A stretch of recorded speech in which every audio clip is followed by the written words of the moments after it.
रुद्र काही क्षण विचारात पडला. मागच्या वेळेस जसं तिला घरात दाबून ठेवलं गेलं होतं तसं काही पुन्हा होऊ नये म्हणून त्याने क्षणाचाही विलंब न करता मान डोलावली. काव्या कंपनीतच थांबली आणि रुद्रचा अंगरक्षक तिला घेऊन गव्हाणे कुटुंबीयांनी सांगितलेल्या रुग्णालयात गेला. आत शिरताच तिला तिची आजी दिसली. 70 ओलांडलेल्या त्या वृद्धेचा देह खूपच सुकलेला वाटत होता. आजी. काव्याच्या डोळ्यात अश्रू जमा झाले. ती पटकन पुढे गेली. काव्या, खरंच तूच का गं? आजीच्या थरथरत्या हातांनी तिचा हात पकडला. मला वाटलं होतं तू परत कधीच गव्हाणे कुटुंबात येणार नाहीस.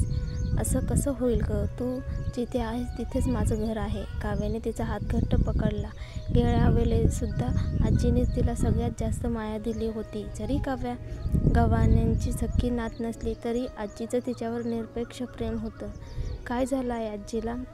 काव्याने विचारल्यावर आजीने सांगितले की शरीरात फार काही त्रास नाही. पण काव्याचे बाबा म्हणाला होता की काव्या आता त्यांच्या घराची सदस्यच उरलेली नाही. काव्याच्या चेहऱ्यावर उपहासपूर्ण हसू उमटलं. बाबाने खरं सांगायचं धाडस केलं नाही की त्याने तिला 1 कोटीमध्ये विकून टाकलं होतं. काव्याने आजीला धीर देऊन बाहेर पडली. बाबा दाराशी उभा होता. आजीची तब्येत कशी आहे? काव्याने थेट विचारले. बाबाने हसत हसत उत्तर दिलं. जर खरंच एवढं प्रेम असतं तुझं तिच्यावर तर इथे येऊन विचारायला लागलं नसतं. पैसे असतील तर तिचं उपचाराचं बघ. एवढं नाही करू शकत तर पुन्हा इथे येऊ नकोस. काव्या स्तब्ध झाली. किती लागतील उपचारासाठी? तिने विचारलं. किडनी ट्रान्सप्लांट आहे. 3 कोटी तरी लागणार. बाबाने उत्तर दिलं. 3 कोटी? काव्याच्या चेहऱ्यावर काळजी उमटली. तिचा पगार किती होता? एवढी रक्कम तर तिच्यासाठी आकाशाला गवसणी घालण्यासारखी होती. काय झालं? रुद्रच्या रोल्स रॉयलमध्ये फिरायला मजा येते पण आजीच्या उपचारासाठी पैसे नाहीत. बाबा उपहास करत म्हणाला. काव्याच्या मनात चलबिचल होती. रुद्राला विचारावं का? तेवढ्यात समोरून कामिनी म्हणजे तिची सावत्र बहीण थंड नजर टाकत आली. तुला अजूनही आजीची आठवण होते का? मी राकेश कुटुंबाकडून पैसे मागणार होते पण आजीने तुझ्यावर प्रेम केलं, माझ्यावर नाही. म्हणून मीही आता काही करत नाही. तू बघ.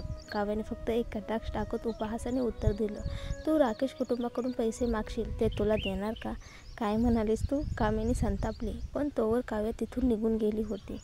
कामिनी मागे वळली आणि एक उंच आकर्षक पुरुष तिच्याशी धडकला. ती शिव्या घालणार होती पण वर पाहिलं आणि थबकली. तो रुद्र होता. माफ करा, मी धडकले का? ती संकोचून म्हणाली. रुद्रने तिला थंड नजर टाकली. कामिनी. तिचा चेहरा उजळला. हो, तुम्हाला माझं नाव कसं माहिती? नाही माहिती, असं म्हणत रुद्र पुढे निघून गेला. कामिनी तिथेच उभी राहिली, भांबावलेली. काव्या रुग्णालयातून बाहेर पडली तर समोर रुद्र उभा होता. ती थोडी आश्चर्यचकित झाली. लोकांनी त्रास दिला का?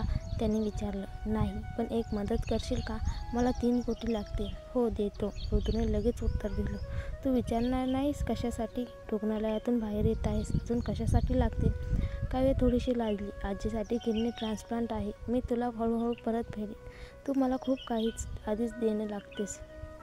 रुद्रने हसत उत्तर दिलं. काव्याच्या गालावर लाली उमटली. कंपनीत परतल्यावर काव्याने सानिकाला विचारलं. ती म्हणाली टायटनकडून एक प्रोजेक्ट आलाय. खूप धोक्याचा वाटतो पण कमिशन जास्त आहे. साहेब नाकारायला बघतायत. काव्याच्या डोळ्यात चमक आली. ती थेट कॉन्फरन्स रूममध्ये गेली. अहो सर, मी सांगू का? असं खूपच कमी शक्यता आहे पण 2% तरी आहे. काव्याने फाईलीचे निरीक्षण करत म्हणाली. जर आपण हा प्रोजेक्ट घेतला तर काही कोटी रुपये कमावू शकतो. हा प्रोजेक्ट एका अत्यंत नाजूक जमिनीवर आलिशान वाडा बांधण्याचा होता. जर पाया चुकीचा बसला तर पूर्ण बांधकाम उद्ध्वस्त होण्याचा धोका होता. पण काव्याला खात्री होती ती काहीतरी मार्ग काढू शकते.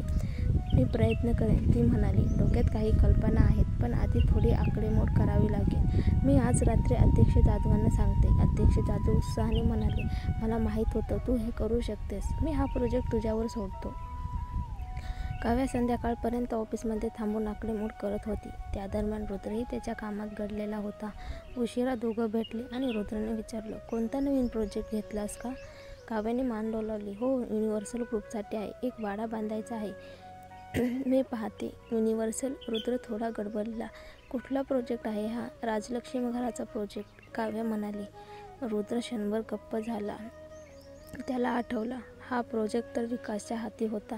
तो गंभीरपणे म्हणाला. घाई करू नकोस, मी उद्या थोडं माहिती काढतो. काव्या गोंधळली. का? काही विशेष आहे का? हा प्रोजेक्ट विकासच्या हातात आहे, रुद्र म्हणाला.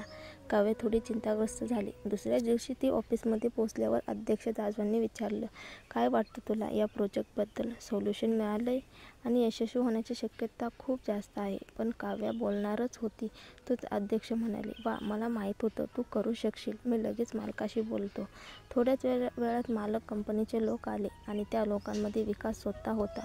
काव्या चकित झाली. त्याच्याबरोबर एक उंच रुबाबदार तरुण होता. तो पुढे आला आणि म्हणाला, तुमचं नाव काव्य आहे ना? तुमचं नाव सध्या खूप ऐकलं जाते. विकासने हस्तांदोलन करत ओळख करून दिली. आहे अभिजित, आपल्या क्षेत्रातल्या सर्वोत्तम प्रतिभापैकी एक. तुम्ही ऐकलं असेलच याचं नाव. काव्याचं लक्ष उडालं. हो, ती त्याला ओळखत होती. घरगुती आर्किटेक्टच्या क्षेत्रातील अनेक पुरस्कार त्याने जिंकले होते. पण तो इथे विकाससोबत. काव्य थंड आवाजात म्हणाली, नमस्कार. विकास म्हणाला, ऐकलंय की तुम्हाला राजलक्ष्मी घराच्या प्रोजेक्टसाठी काही कल्पना आहेत? होत्या, काव्य म्हणाले, पण आता तुम्ही आलात आणि हा प्रोजेक्ट तुमचा आहे, त्यामुळे मला तो नकोय. विकास हसला, मला माहिती आहे की पूर्वी आपल्यात गैरसमज झाले होते, पण आता आपल्या स्वतःचे मार्ग एकत्र येऊ शकतात. कारण रुद्र तोच माझा खरा शत्रू आहे. काव्याच्या पोटाकडे पाहत तो म्हणाला, माझ्याकडे अशी माहिती आहे जी तुम्ही नाकारू शकणार नाही. काव्या दचकली. तो काय बोलतोय? ती कॉन्फरन्स रूममध्ये गेली. विकास तिच्या मागून आला. काय माहीत आहे तुझ्याकडे? ती विचारते. विकास म्हणाला, मला आठवते रुद्र म्हणाला की तू गर्भपात केलास.